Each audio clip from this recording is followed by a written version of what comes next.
What's up, everyone? Welcome back to another episode of Clickbait. As always, Bachelor Nation Breakdown. Like you saw, we had the People's Choice Awards this week. There was a few people from Bachelor Nation. I was one of them. Serena was one of them. Nick Vial was one. I don't know why I did that. I could have set that up so much better. But whatever. You get the point. There was a bunch of us at People's Choice Awards. Yeah, you're going to have to spill some tea for us, too. This is indeed Joe talking. He just kind of lost his voice last night. Yeah, I lost my voice because, You were yelling and screaming. I was yelling, sure. At Khloe Kardashian. Sure. 3 Bachelor Nation engagements, and then the most dramatic mental all of all time. We have our... It's true. Yeah, it was pretty dramatic. We have our clickbait of the week. Does your partner know your love language? And then we are interviewing Pardeep from Michelle's season. He didn't get much airtime, but we're excited to talk to him. So let's just kick this thing off.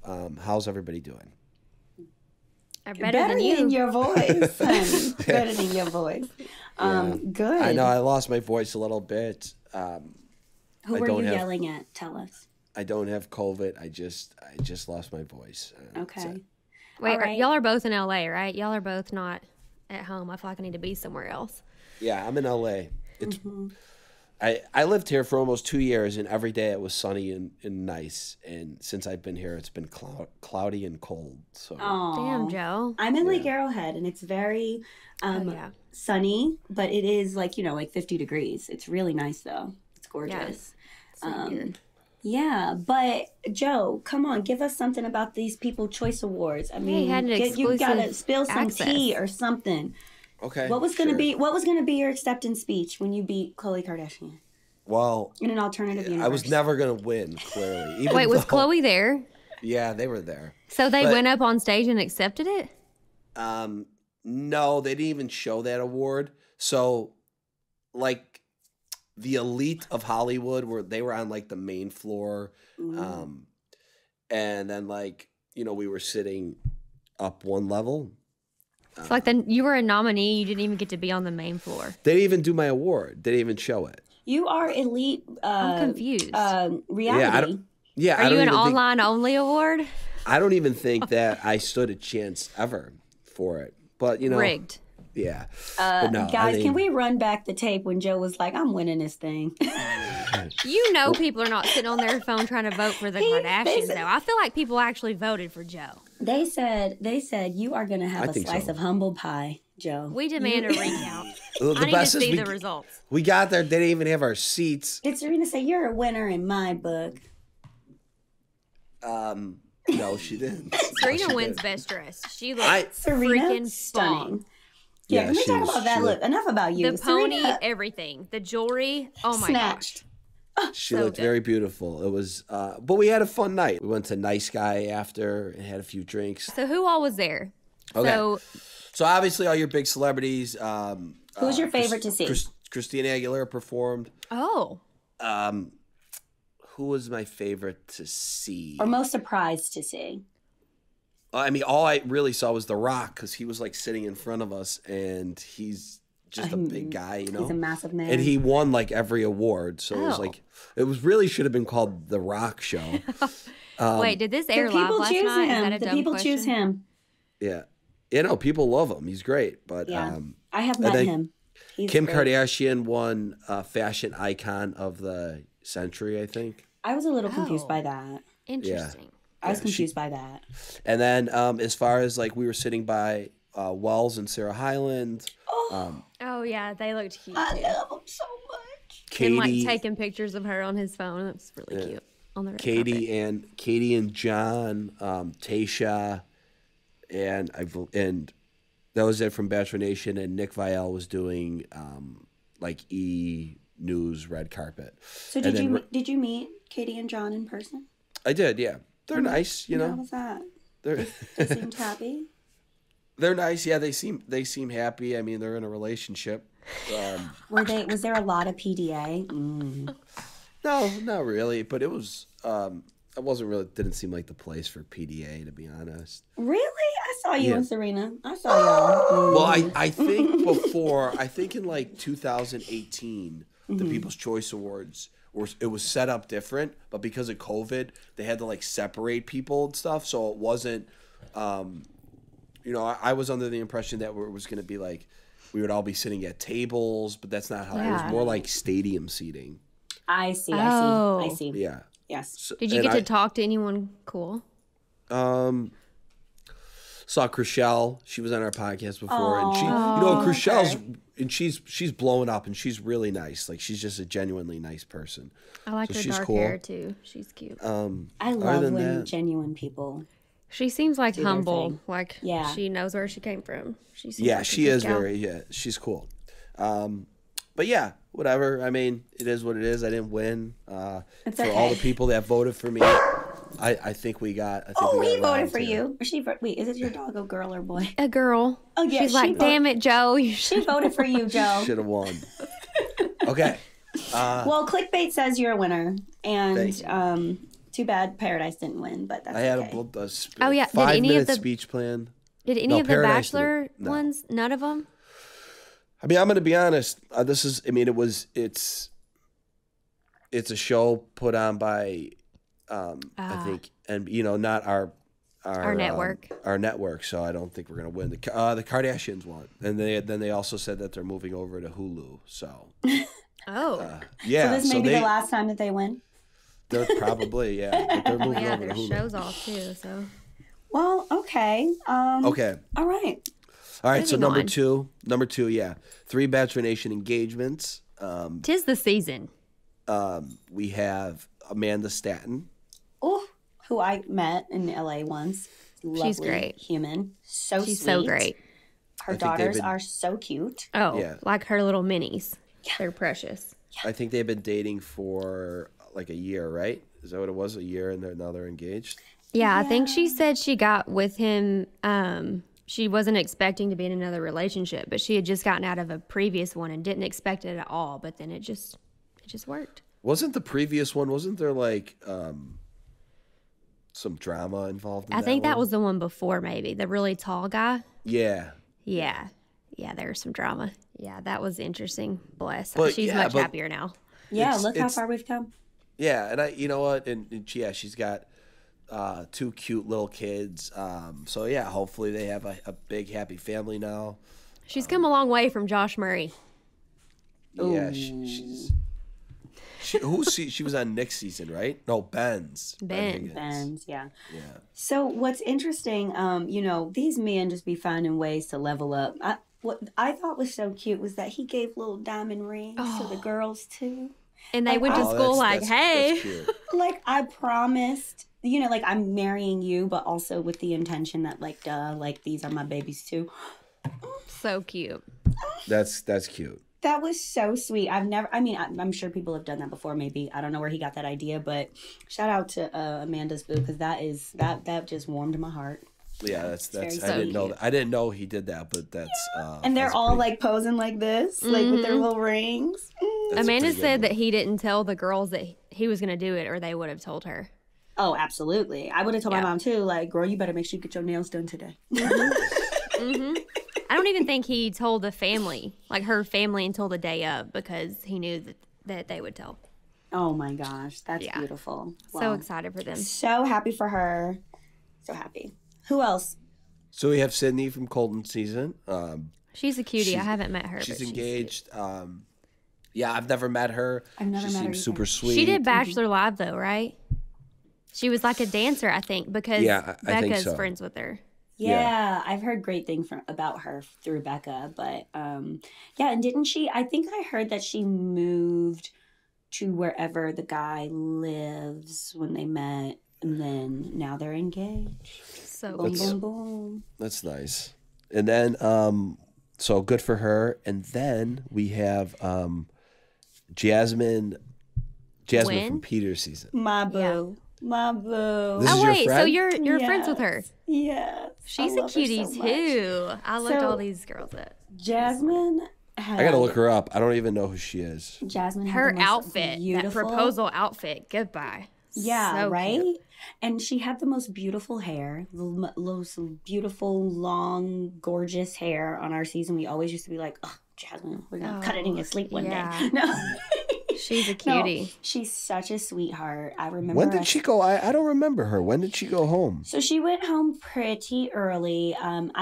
She didn't travel to Cleveland. So I want to say maybe the second or third rose ceremony. Oh, she's stunning. Went home. But such a real, it's one of those situations where it's like, she was not drama. She was super sweet. Just loved on everyone, and we all really loved her. And after the show, she became friends with a lot of people. She lives in Texas. I know her and Alea is really close. And she's just really sweet. And I remember we were talking about Paradise, like when Paradise would have first happened before the pandemic. And she was like, well, I kind of started seeing someone, and I is it this like guy? him. Yeah. Oh, I was just like, I really like him, and he's an anesthesiology resident. He's very smart, and she really attracted to that type as well, and she's also very smart. And just, I just remember walking. I was like going on some crazy walk. I was walking really far, and we had this really hour-long talk, and she was telling me all about him and how amazing he is. So I am so happy for her. Love is in the air, guys. That's lovely. It's nice to see it around Christmas time. Yes. I love Christmas. So no, and I love love. I feel like there are a lot of engagements that Christmas. happen right around now, though. You guys, Christmas is coming. It's so wait. Close. Are you done shopping? Close. I haven't even started. Joe. Yeah, Joe, because I'm traveling. Listen. I will get everything done. What you gonna get? What you gonna get, our boo? Yeah, I'm not gonna tell you. She listens to the podcast. Okay. Well, look. Text me later. I got some ideas. I think I know what I'm gonna get her. Wait, what were you gonna say, Tia? Oh, I was gonna ask if you were done shopping. I'm like I have like 30% more to do. Mm-hmm. I have 100% more to do. Yeah, I have a big family though, so I've gotten like more than half of them out of the way already. Yeah, so perfect. Yes. Okay, y'all. Now what we've all been waiting for. Okay. The mental all the most. I said this wrong in the heading of the podcast, so I apologize. But it's the mental all, and then the most dramatic. Colton season looks to be the most dramatic season. Colton. What? Clayton. Colton. Clayton season looks to be the most dramatic. Colton's. I will say Colton's. His teaser for his Netflix. I mean, that's getting a lot of drama. Okay, so let's talk about this for a second. Let's talk about Clayton's season. So thank you, Clayton. I do have something to say about this because I did watch the teaser. It looks like he's telling two girls that he fucked both of them, right? Yeah, but is that his final two, or is that halfway through? I don't know, but it's like isn't that what happens at the end with the lead? Like the lead has the choice to go to the fantasy suites with three people, but how do you know? That's what's making me think it's mid-season and he's having to tell him because he was like red-faced and nervous. Why would it show his final two? That's what I was thinking too. So these people are hooking up mid-season now. Yeah, Taylor was watching it and was like, no, they spoiled the final two. I'm like, there's no freaking way that they do that. There's no way. Well, but also the way, listen, guys, the way that they cut it, like, you don't know. They show someone, but you don't know if that's the person that he's talking. You don't know. Editing. I'm pretty sure it was all one clip. Yeah, but also, but you do notice this? There's two girls there with two roses. Oh, I didn't notice that part. It looked like there was two girls and two roses. He told someone he was falling in love too, and I thought that was forbidden. There's some person that we're not seeing. Yeah. Damn. And I will say, when we look at these teasers, there is a girl that has really big, beautiful hair, like curly, big hair. But we don't, it's like we see her a lot, but then we don't see her at the end. And I'm kind of like, I don't know why, but I feel like she makes it far from the teaser. I don't know. Interesting. It actually did look really good. Yeah, it looks really good. But here was my, not red flag, but my moment when we came back. And was it Rodney that was like, who got my guy crying like that? Or was it Rodney that said that? Or one of the guys said that. And it was almost, and I was like, wait a second. Because they all clearly adore and love Clayton. Yeah. So I was like, hold on, did y'all just hear what he said? He is crying because of what he did. And they were like, oh, who did this to my guy? I was like, oh, well, I know that was a little confusing to me. Right? Well, that's their friend. So is he crying because he has like a hard decision to make? He was saying like who hurt you? Someone hurt him. That's what I'm saying. That was my thing. Is like, is he crying because of what he did and like that like self-remorse thing, or is he crying because someone's breaking his heart, or they left because he was intimate with two people? And maybe we have another Madison situation. You know, Madison was like that on Peter's season. She said, "Oh, if you sleep with people, I'm out." Yeah, maybe. She stood her ground too, but she sure did. Anyways, I'm ready. I'm interested in watching. This damn show sucks me in every time. I texted producer and tried to ask what the tea was, and she was like, "I can't tell you." I'm like, "Well, okay, that's I'll watch."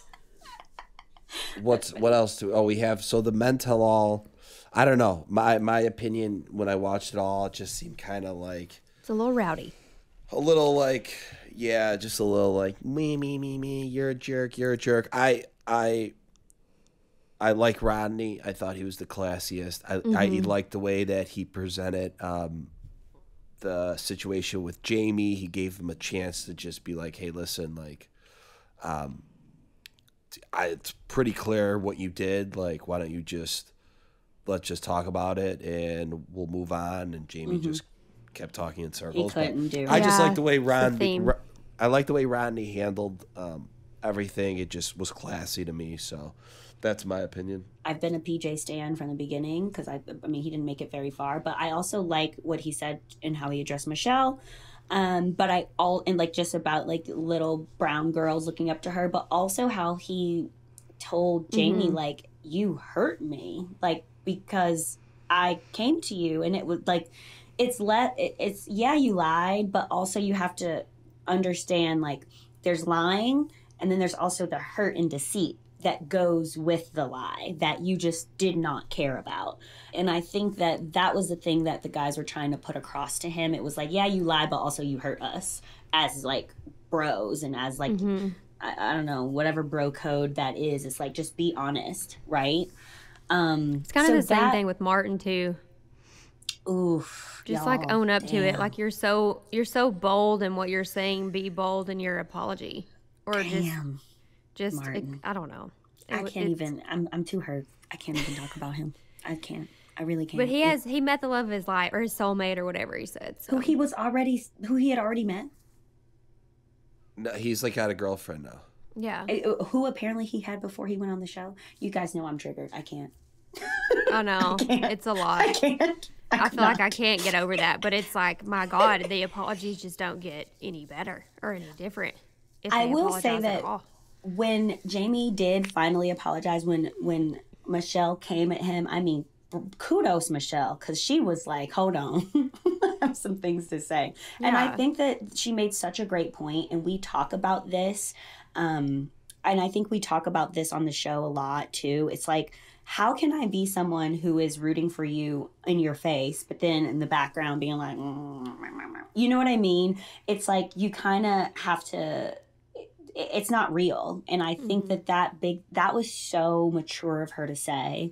And another thing was, I don't remember who said it. Was it Rick or was it Chris? I can't remember who said it, but they said Michelle listens to understand versus to respond. I said, that's deep. Michelle, I forgot who said that too, but it was good. I can't remember who said it. It was either Rodney or Rick, because they both sat and talked to Tayshia and Caitlin. But they're really great. That was a really great statement, and I think that what we have seen with this Bachelorette, just holding people accountable, being honest, and looking for her person, regardless of what happens at the end of this season, we have seen someone conduct themselves in such a beautiful. And just a representation that we can all just kind of look up to, right? Yeah. And the guys were all catty and dramatic until she came out, and then they decided to grow up. They said, oh, hold on. I do think Rick, we will guarantee see Rick in paradise. I love Rick. Thank God for a man that was consistent the whole time, that didn't switch it up. We didn't see they showed a lot of Nate and Joe in the bloopers. We didn't see a lot of Brandon in the bloopers. You guys notice? Yeah, I thought it was. Well, to be honest, I don't think I paid attention to the bloopers. I feel like the bloopers weren't as long as normal. Like there weren't as many. Yeah. But they were good. It was interesting. There was a lot of layers to this Men Tell All, but I mean, my overall is can't wait to see Rick and Rodney in paradise. All right, well, let's move on to clickbait. Okay, y'all, let's move on to this clickbait about love languages, which, listen, y'all, I don't even need to look at it. Normally I'd be like, wait, hold on. I like this one. You liked it? Well, I like love languages. Yeah, me too. I was really shocked to see that in this article they kind of dogged it. I mean, yeah. And we're saying that it's not helpful. Yeah, exactly. For our listeners, the title of this clickbait is, Does Knowing Your Partner's Love Language Help Your Relationship? Now, there are some psychologists on this, psychiatrists Both, on this. I think. Yeah, psychiatrists on this that wrote this and contributed to this article, and they're basically saying no. Knowing your partner's love language does not help your relationship. Basically, I think if it's like already in trouble, that may not help, but yeah, I think is what they were trying to say. But they kind of were just like, no, doesn't make a difference. Yeah, basically what they were trying to say is the way that you communicate your feelings is what's going to help your relationship, and not knowing if you care if he takes out trash or if he cuddles you at night is your thing. Right. But I think that there's two things when I was reading this to kind of, when you're already in that said relationship and you've already have an established relationship, like you, Tia, with your boyfriend, like Joe and you and Serena, you're already said, hey, I choose you, and we're in this relationship. Let's work things out. What this article is saying, I think, makes a lot of sense in the sense of how you communicate your relationship. So one of the things that they said in the article was, oh, you didn't make me feel special today. You could say that to your partner, and that might not go well. Or you could say something like, well, I'm feeling pretty lonely, and it would make me feel less lonely if you told me I was pretty. I don't know, something like that, right? And the way that you communicate what's the problem in that relationship is what is going to get you through it. I think that the 5 love languages, and I am a pro 5 love language. T is a pro 5 love language. Joe, what are you? Pro or con? I don't think it matters. I don't know. Okay. Do you know what you are? Or what yours is? Acts of service. For our listeners, it's acts of service. Is this like terms of endearment? No, acts of service, receiving gifts, quality time, words of affirmation, which would be terms of endearment, and physical touch. Yes, those are the 5 love languages. I like all of them. Well, yeah. Same. Whenever I do the quiz, it's always like kind of even. But also, I like to receive differently than what I like to get. But that's why I think it's important in the beginning of a relationship, at the very minimum, to know what your partner likes to receive, I guess. Because, for example, Taylor was trying to show me, in the way that he likes to receive love. He was trying to spend more time with me or be more touchy with me, and I wasn't receiving that like he wanted, so it was a point of frustration until we realized, like, hey, I'm an acts of service gal. If you take the trash out for me, if you do the dishes, like, that shows more to me than telling me I look good. And so it kind of helped us understand that and kind of led into more productive communication. Right. So I really thought it was interesting that they said it didn't really matter, but I do think it helps to know what your partner is, because they're going to feel love in a different way than you might feel sometimes. And also, we're conditioned, and I think other relationships as well. Like, my ex loved to hear they're amazing. You might not need that, but maybe his ex did, So I think that you hit the head on. Yeah, but Olga, let me stop. Can I stop you here? Yeah. Don't we all want a little bit of everything? Absolutely. In that list. Yeah. Like, it's like if I never said anything nice to Serena, it would be like, she's never said anything nice to me. Right. And like that's kind of what the article was saying. It was like if you spend more time with someone, you're going to have a better relationship than if you don't spend time with them at all. So that's right. But having quality to me, spending time with someone and quality time is very different in my personal opinion. But I think the point that I am trying to make with this article is in the beginning, before you get to that we are in an established relationship, I think it's very important to know how someone receives love and how someone gives love with your partner, and what that means if you are trying to pursue a relationship with someone. And that's where this article, I think, was a little more literal in the sense of you can't just, I love receiving gifts. That's how I get love. You can't just give someone gifts all day in your whole entire relationship and think that they're going to be there for you because you got gifts and they were never showing up for anything else or doing anything else. No, we know that, right? So Gifts. Yeah, it's like no, like at some point you're gonna be like, Christmas well, what'd you say? Santa Claus just gives gifts. Santa Claus just gives gifts, and Santa Claus only ain't real. We real. ain't dating Santa. Yeah, exactly, and Santa ain't real. Ooh. Hide your kids from hearing this podcast. Oh yeah, ooh. I mean, I'm kidding, but Mrs. Santa is real. Ooh. So, Joe. Yes. Have you ever taken this test, actually? No, Okay. I don't take tests. I stopped taking tests right after high school.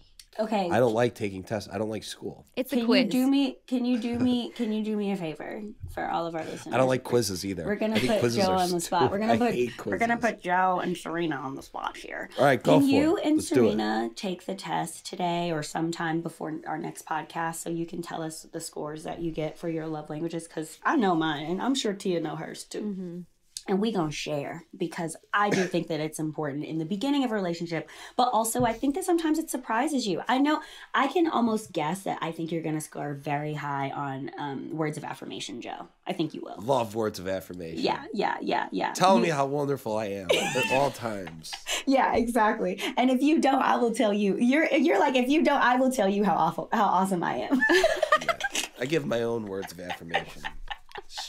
Yeah. Well, exactly. We'll see. Love language, it's a thing. Relationships. Yes. I want to know also, to our listeners, let us know what you think. It's like, I do think clickbait, we are pro words of affirmation. We think that it is great. I'm so glad that I read that book. I'm so glad that I took that test. I learned so much about myself and partners. And also when I'm not feeling love from someone, I'm like, he's not pressed enough because he's not doing acts of service enough, or he's not doing certain things that I love in the affirmations or whatever. So yeah, but I'm also single, so don't listen to me. Okay, moving on. Pardeep. All right, you know what? It's that time for our guest. This guy is from Michelle's season. He had a big week at the Men Tell All. He spoke his mind. Everyone, please welcome Pardeep to the podcast, and he's here. What's up? How are you? How's it going, guys? All right, Pardeep, what's up? Tell us a little bit about yourself. You're a neuroscientist, huh? Oh, yeah. That's badass. Well, that's awesome. Yeah. How did you get into this? Badass. Not as badass as a grocer, though. A lot of good brain food. He ain't even a grocer no more. Yeah. Please do not gas this man up. Please do not. Joe, gas this I man did up. Google that the other night, and a lot of people have searched it because it like finished the Google search for me. Yeah, if you were still a grocer or not. Yeah. Oh, interesting. Well. I mean, being a neuroscientist takes a lot of time. It took a lot of years to figure it out. But basically, it's like, first of all, I love the brain. I've always loved the brain. I just had an affinity for the sciences, for brain disease and biology and pathology and whatever. So I would say that being a neuroscientist is a lot of fun. I mean, it's really like, if you get deep enough into it, there'll be a period of time where you're the only person in the world looking at what you're looking at and discovering something for the first time that no one else has. Oh, wow. And Does that happen to times, you? Oh, yeah, definitely. Especially when you're in graduate school. That stuff happens all the time. Wow. And like a real scientist has almost like this appetite where when you discover something really new and hot, you want to explore it to the fullest and spend the next 10 years trying to figure it out, but you can't. Right, because science is like you got to move fast and money's very limited at times. Yeah. So what's like your day to day? Like, what do you actually? And where do you live? Do?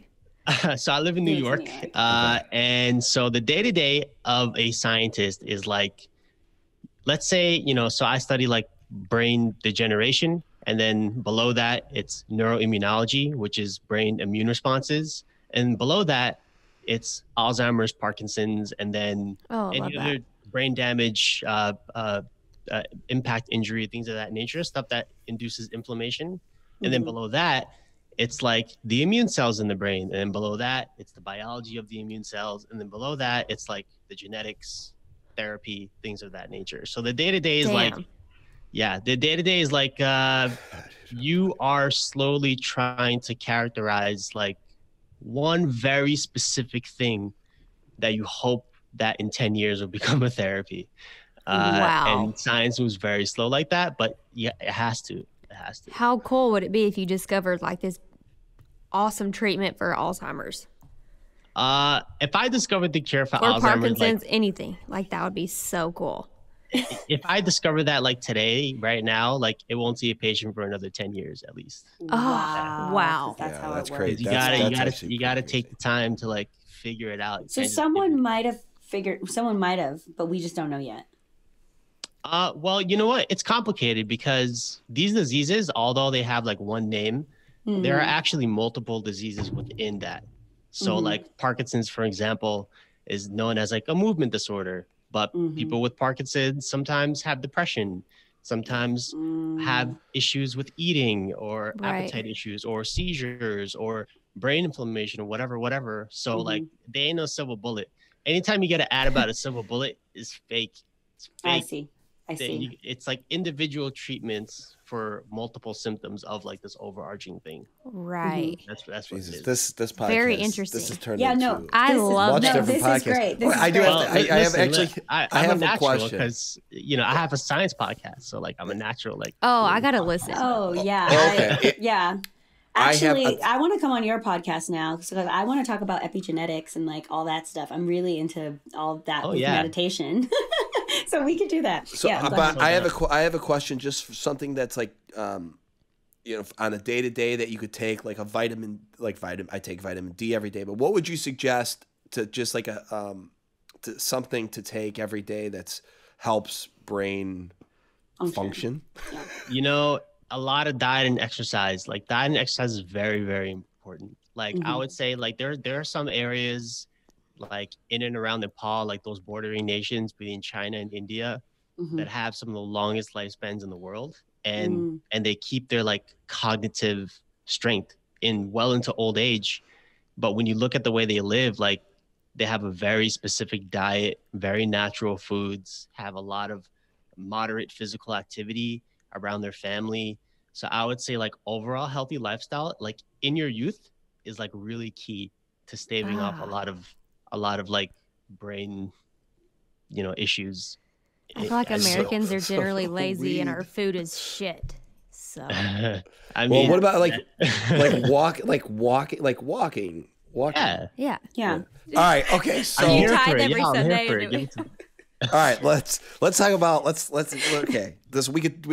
This podcast could go for 4 hours of us asking you. Yeah, I know. It's very interesting, and I wish we heard more of this on the show. And I'm glad that we have this podcast that people can hear how interesting you are. And also, you should plug your podcast. What is it called? Well, it's a funny name. It's called because my name is Pardeep, right? So it's called Deep Thoughts, Science, and Social Justice. So basically, it's a podcast. Looking it up. Looks at the intersection of science and social justice issues, where, you know, why does every medical textbook have, you know, white people in their like anatomy of the human body all the time? Or can we look at disproportionate admissions rates for people of color in the sciences, or rates of grants that are awarded for different research labs, or, you know, why do we keep saying that people of this skin color are prone to disease? Like, it's not the skin color, bruh. It's like other things. I think it's like important conversations that we have on there. The women's mental health one. I'm going to listen to that one. Oh, you better check it out. It was a lot of fun. It was a lot of fun. It's pretty cool. Just good stuff. Okay. So how'd you end up on The Bachelor? Back to surface level. Why the fuck did you go on this? Let's get deep into let's get deep into your dating life. How did you end up on the show? Well, we'll start there. Yeah. Well, I'm like, I was single. I'm like, I just recently turned 30. Like, I'm trying to get out there, see what's up. So obviously, the first place I go is a dating app. Not really, but no, I actually matched with one of the casting people on a dating app, and then I'm not kidding. We heard about this. Wait, you actually matched with someone? They didn't just find you on and reach out for them? Yeah, no, we matched on a dating app, and then we went from there. I was like, what the? Okay, well, let's go with this. Damn. That's where it started. Yeah, this is what happened to Casey. So wait, when you matched, was it like, were you matching to like go on a date and then it didn't work and she's like, I'm also a casting director? Or it's like, got you, like I'm actually a casting director? It's kind of fuzzy. It's kind of both ways. Oh, wait, Casey, we just had Casey last week and he said the same kind of thing. Yeah, it was fuzzy. It was fuzzy. It was like you match and then they're like, oh, hey, how are you? Oh, wow, I think you're cute. Da-da-da-da. Oh, you don't live where I live. Oh, okay. Well, anyway, you add me on IG. Nice to meet you. But wait. I'm actually casting for the show. You should definitely apply. So I was like, oh, okay. This method, it's got to be the same person. This method doesn't sound fuzzy to me. This sounds totally set up. Yeah. I would say this method is borderline. I will say this. It's definitely the same person. And I will say this, there are a lot of beautiful people that work also behind the scenes on The Bachelor and Bachelorette. So I'm sure that's very true. They got your ass. So let's talk about in your favor. Let's talk about like a neuroscientist isn't like that's a pretty heavy duty job, and like it takes a lot of schooling and a lot of years, and like you're a very intelligent guy. So what does night one do to you mentally? Like, do you have anxiety? Are you freaking? Because it seems like you have a high pressure job. How was night one for you? It was something that you only experience once and you can never experience it again, even if you do it all over. It's really like, it was like walking on the moon. You step out the limo. It's dark. It's cold. Everything's in slow motion. You're lightheaded. You look up, you see the stars. I thought you meant like romantic, and you're like, no, literally, it's dark and cold. Dark and cold. Terrifying. Your heart's beating fast. Yes, you look up and see the stars. You look to the right, you see the sun. There's Michelle. Like, it's really like you're stepping on the moon. And what it did to my mental is, I just tried to get pumped. Like it was like just getting ready for like a speech or something, or getting ready for like a hard workout or something. I was just in my room getting pumped, trying to hype myself up. And just diving in. You just have to dive in because you can't half-ass night one. Like you have to. You have one chance. You have to go in with complete confidence. Anything less, like people can figure that out. So I had to hype myself up, and just like played a lot of music in my head, all my favorite pump up songs, and just go. What's your favorite pump up song?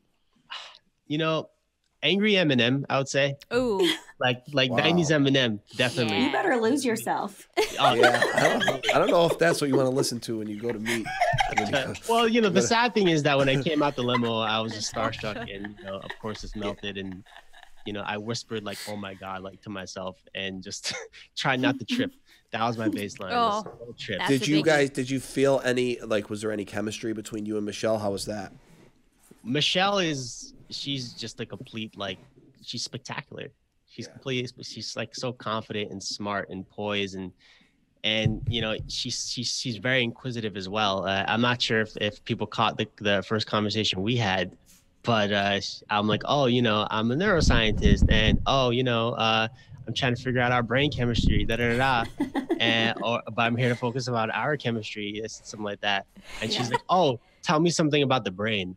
And I'm like, oh, my dopamine is on fire right now. And she's like, haha, I know it is. I know it is. She's like, I'll see you inside.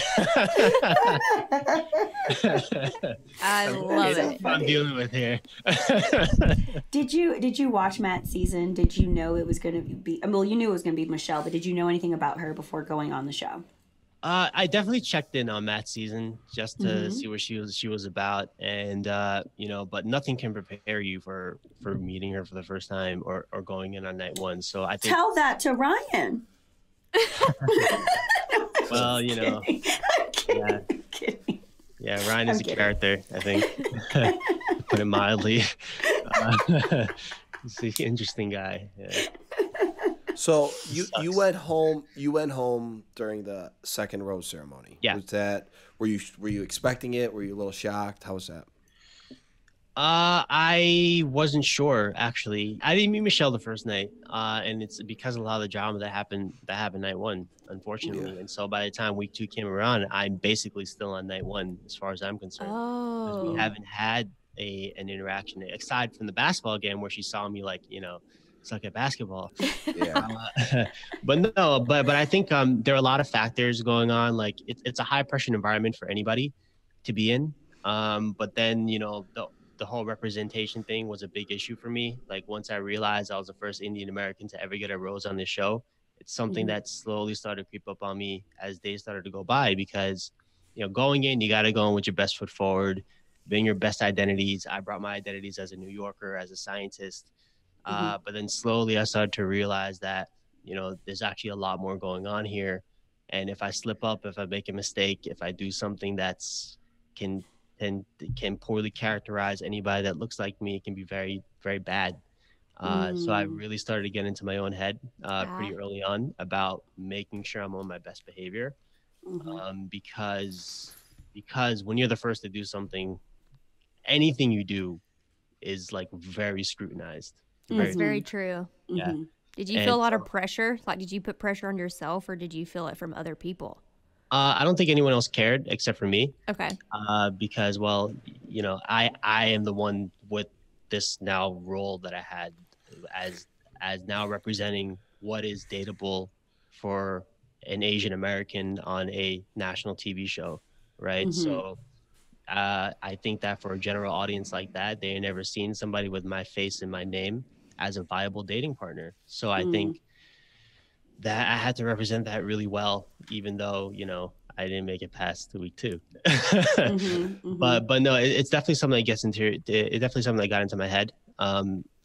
Because going on to the show, I had 0 role models really. You have the, Caucasian football player, baseball player from wherever, right? Brolic as hell going on the show, but then you bring in the Indian neuroscientist from Brooklyn, it just doesn't fit any mold. So on top of that, I'll play basketball like that, so I'm already a fish out of water. So all of that, I think, combined definitely made it a high pressure environment. No regrets, but I think that's something you have to be very capable of coping with. Do you think that you would have, looking back and in hindsight, like you said, it got in your head, do you think you would have done things differently looking back now? No. I think that you have to go in very authentically and very sincerely, and you can't walk away feeling really rejected personally. You got to take rejection on the chin and walk away and keep it G. You can't go back and put up a fuss that Michelle rejected you. You got to respect her decisions, right? Right. There's not a lot of time, right? So no regrets. But I think I'm somebody that just grew up in an environment where I was constantly surrounded by rejection, right? I grew up in one of the poorest communities in Brooklyn, New York. I grew up with a single mother. I grew up in the projects. My grandparents were indentured servants. I'm used to rejection. So I think that I always love and respect Michelle's decisions, and you just got to walk away and keep your chin high, and that's it. I think that breaking a barrier as far as what is a viable romantic partner is enough for now. Right. But I'm still out here, I'm still looking. Yeah. Well, what was your dating life before the show?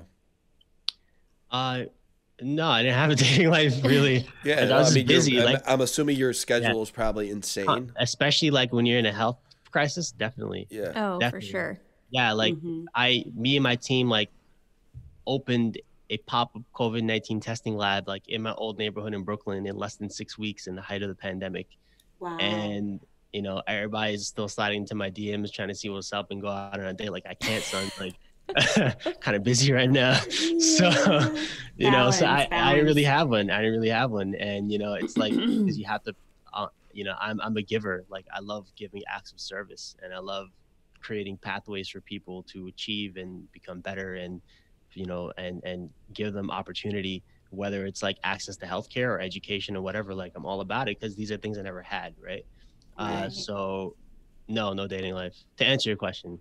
Okay. That's... You said acts of service. We were talking about love languages. You'll probably hear it when you listen to the podcast, but we were talking about that before. So it all comes full circle, guys. It does. It all comes there we go. full circle.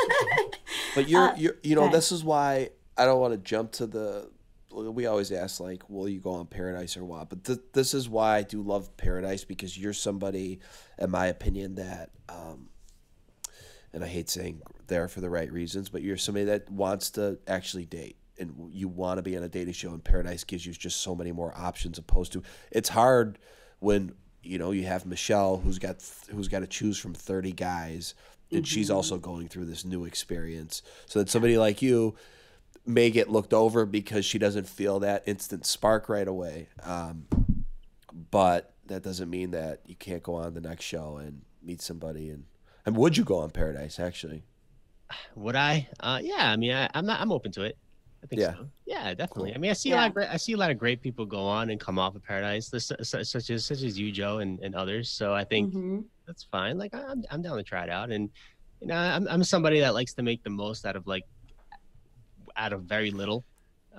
So, you know, though my grandma was very proud of my 9.5 seconds of screen time, I think I could do a lot more with you know, a more natural environment like Paradise. Yeah. And also, like Joe was saying, it's very important for people to, you know, there's people who go on there, the wrong reasons, whatever. But when you genuinely have someone that is a busy person who clearly has their own job, life, whatever going on, you have this intimate, I guess, you have this intimate time to really hone in on just your relationship when you are such a busy person and you have so many things going on.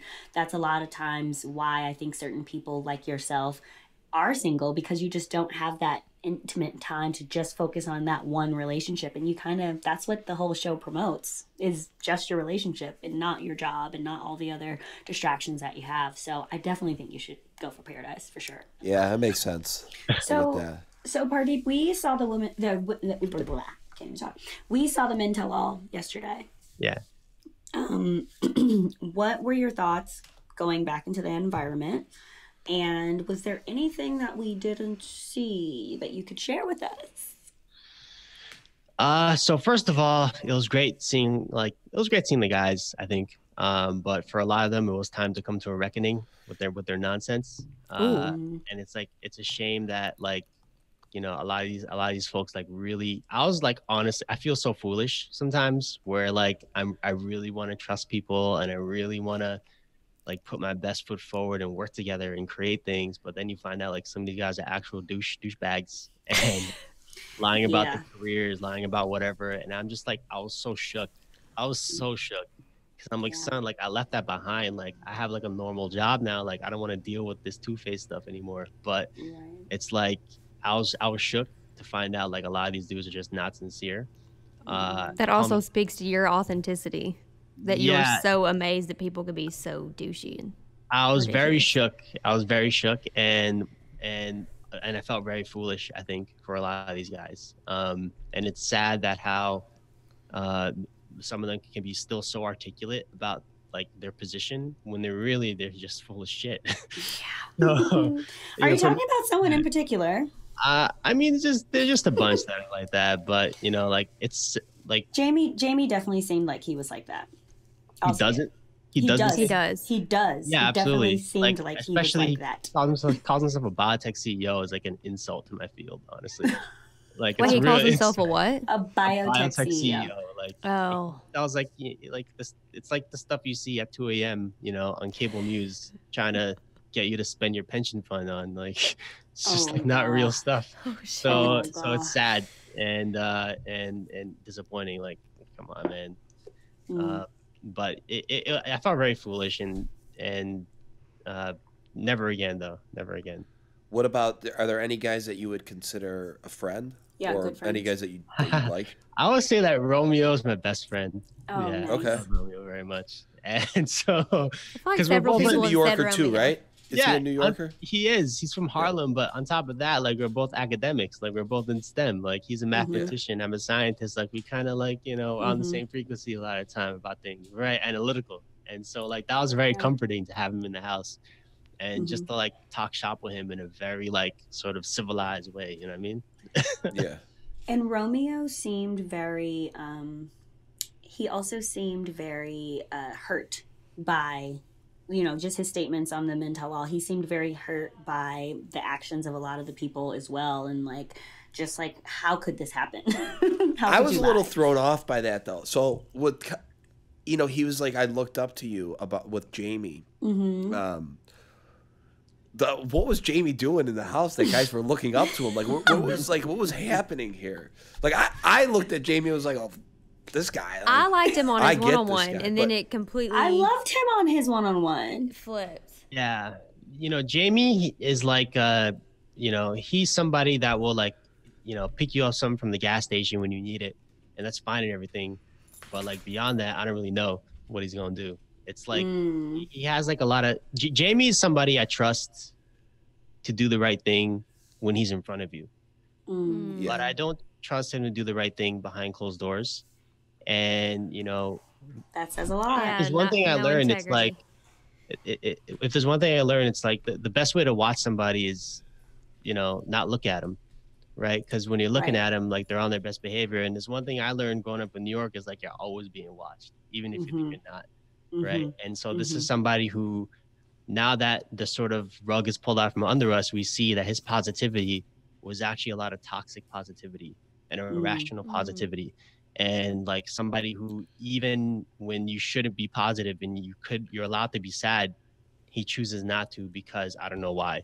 Because it makes him look like he thinks it's making him look like a bigger, better person, in my opinion. Like, it's to stroke his own ego, in my opinion. Right. I think. And the most human thing to do, whether you're, I'm a very positive person, but I have my days where I'm like, nah, not right now. And just, you have to communicate that, opposed to smiling through the pain. That's not cool. You know what I mean? And people will feel that, and people will feel that. Yeah, and it's just straight up fake. Like, it's straight up fake. Exactly. People aren't like that. Like, people don't talk like that. Yeah. So like Jamie was kind of odd from day one. I think the whole biotech CEO thing, and then all the positivity. I was like, what is up with this guy? Yeah. But again, like I wanted to call him out, but then again, the whole representation thing got into my head. I'm like, maybe it's best if I just stand here.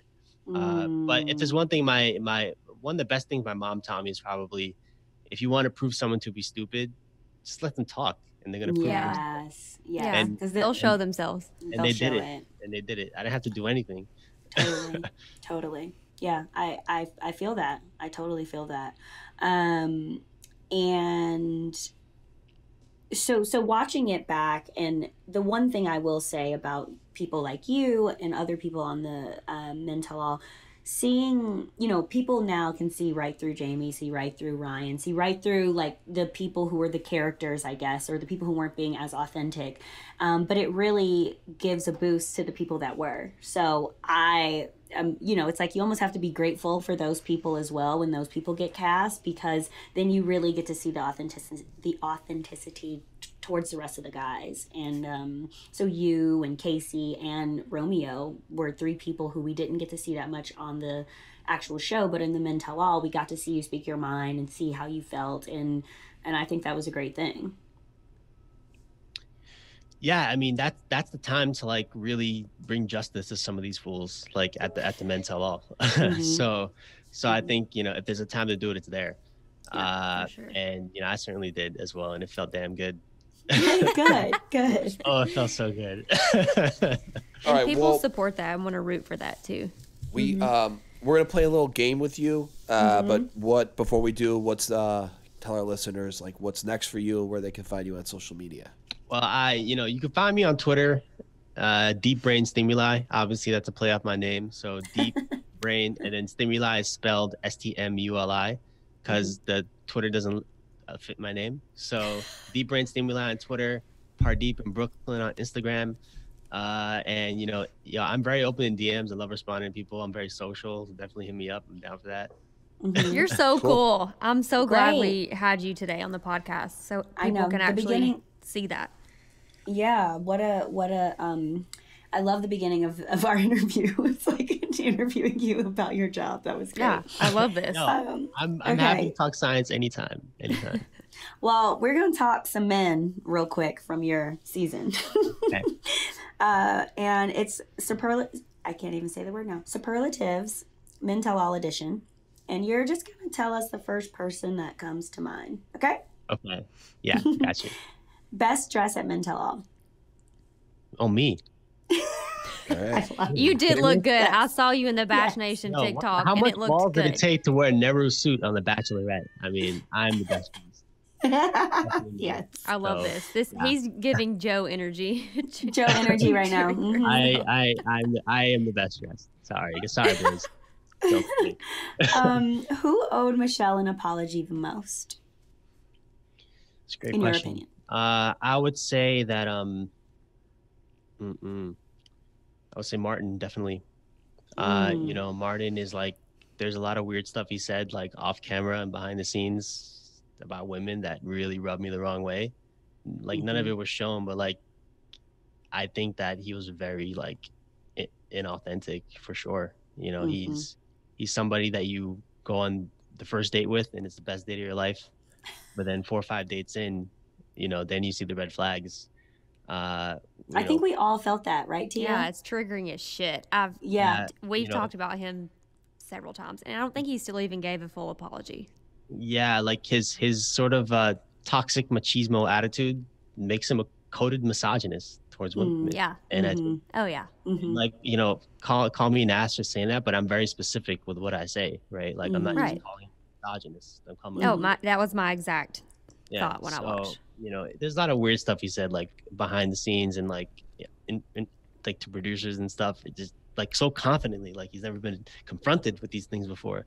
Yeah. And growing up with a single mother, like in one of the poorest communities in Brooklyn, New York, like I know like what a strong, independent woman is, and I don't think he knows what that is. Right. Correct. No. That's what it seems like. Mm-hmm. We're on the same page, honey. I can keep going. I hear you. Yep. Okay. Who do you want to see at Paradise the most? Oh, like as a love interest, you mean? Well, you can answer that too, but we meant of the guys. But yes. Yes.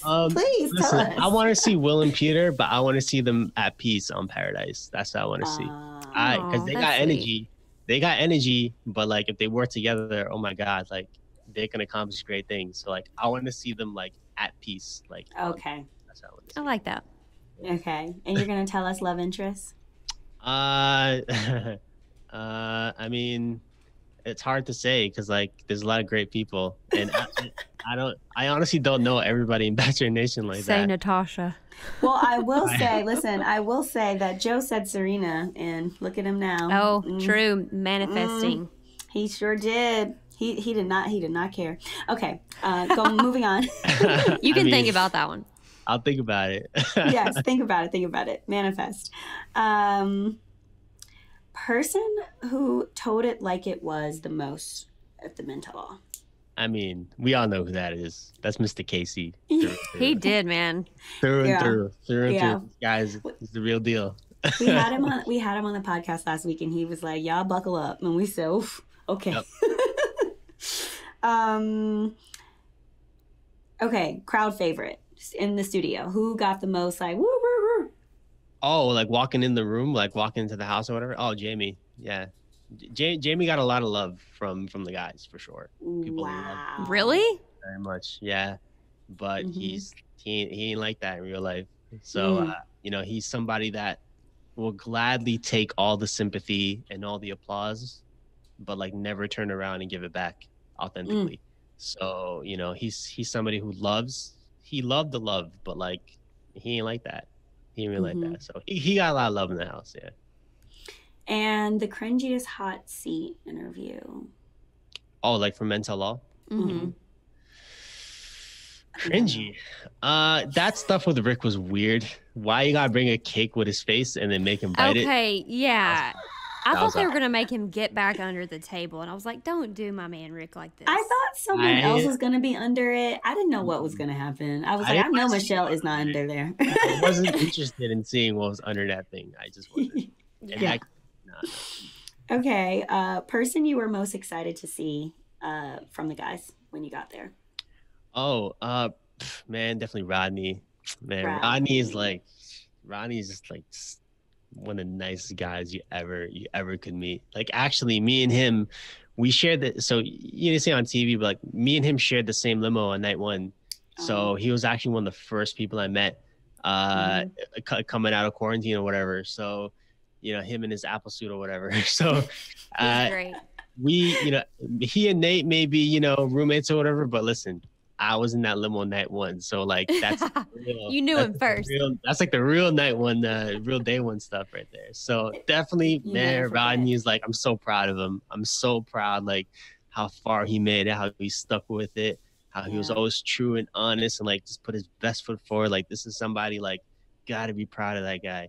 Gotta be proud of him. So like, I'm happy for him. And like, I will do whatever I have to get this guy the right like partner sometime in the future. Like, he deserves it. He deserves it. Yeah. Yeah, we stan Rodney. We love him. Okay, and last question: who are you least excited to see of the guys? Honestly, like, I think. Let me rephrase the question. Who annoyed me the most? Oh, yeah. There you go. You know, I would say they're all annoying. They're all annoying. Like, just all the villains, like jackasses. Like, I just don't get it. How you gonna bring notes on a show, man? Come on. So it was Ryan, is what you're saying?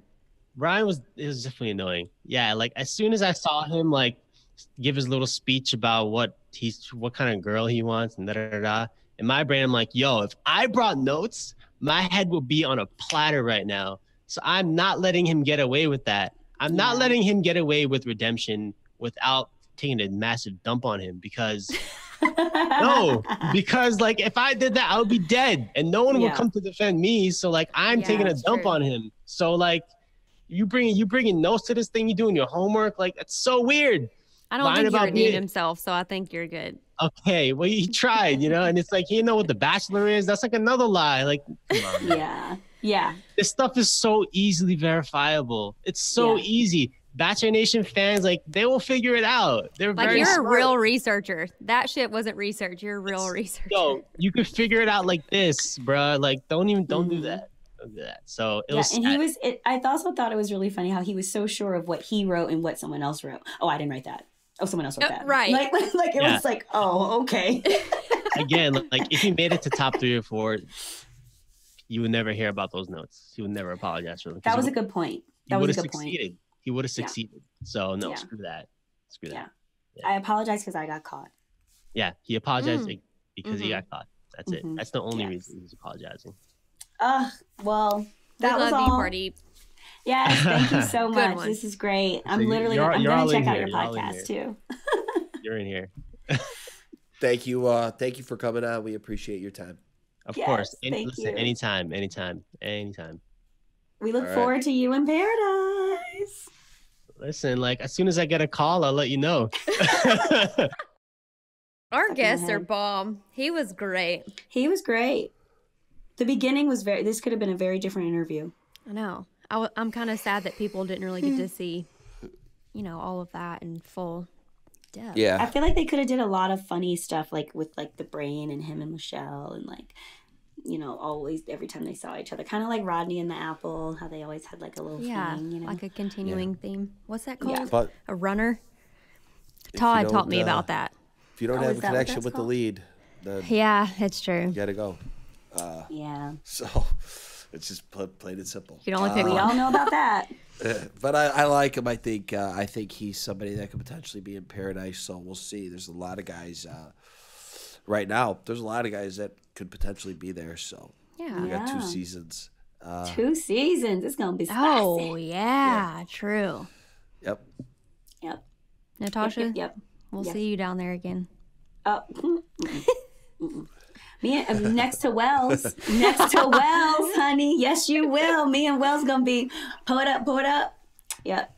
All right. Well, thank you so much to our listeners, and thank you to Pardeep for being here. We are actually casting for the upcoming seasons of The Bachelor and The Bachelorette. Head to bachelornation.com/apply to nominate yourself or someone else. And as always, make sure to subscribe and submit all your burning questions. Check us out on social and like, comment, DM us. You know where to find us at ClickbaitBN on Instagram, Bachelor Nation on Twitter, and Bachelor Nation on Facebook and TikTok.